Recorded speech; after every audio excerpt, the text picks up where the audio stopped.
देखिए, ये हमारे लिए बहुत ही खुशी का पल है कि मैडम इतना स्वास्थ्य आपका ठीक नहीं था, उसके बावजूद भी आप इतनी ठंड में आए हैं।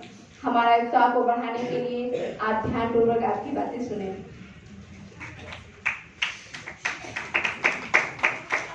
तो बच्चा मैडम के लिए गौरव हो अपनी संस्कृति की, गौरव हो अपनी संस्कृति की, आहट हो स्वर्णिम भारत की। तुम्हें नया इतिहास देश का अपने कार्यों से लिखना है। आंधी या तूफान गिरा हो, पथ से कभी नहीं डिगना है। इतने अस्वस्थ होने के बाद भी आपके बीच में कई घंटों से बैठी हुई है, इसके लिए जोरदार तालियों से स्वागत करिए।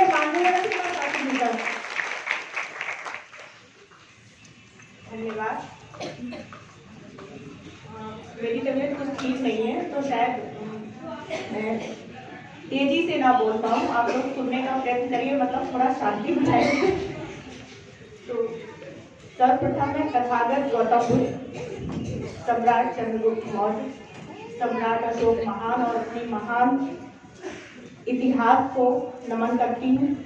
यहाँ उपस्थित सभी विशिष्टजन और सभी भाइयों और बहनों, आपका बहुत बहुत अभिनंदन। हम यहाँ इकट्ठे हुए हैं माता सावित्रीबाई फुले के जन्म उत्सव के उपलक्ष्य में।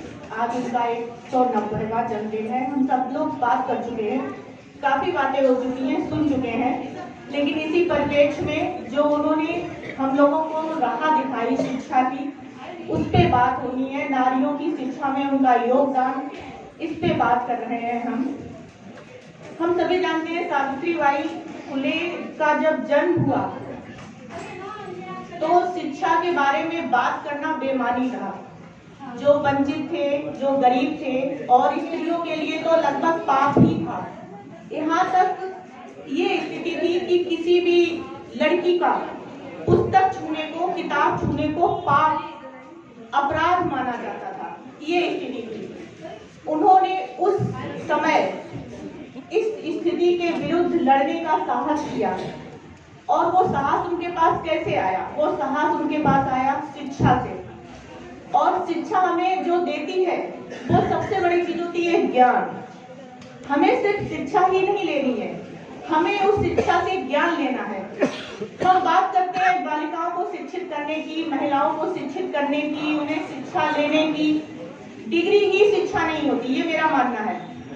हम कितनी भी बड़ी डिग्री ले लें, हम बीएससी, एमएससी, एमटेक, एमबीबीएस कुछ भी कर लें, लेकिन हमने अगर उससे ज्ञान नहीं सीखा तो वो डिग्री बेकार है।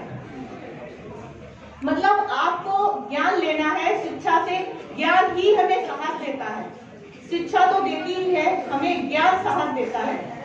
हमें ज्ञान देता है मुक्ति, वो मुक्ति नहीं जो हम शास्त्रों में पढ़ते हैं, बहुत सारे साहित्य में पढ़ते हैं।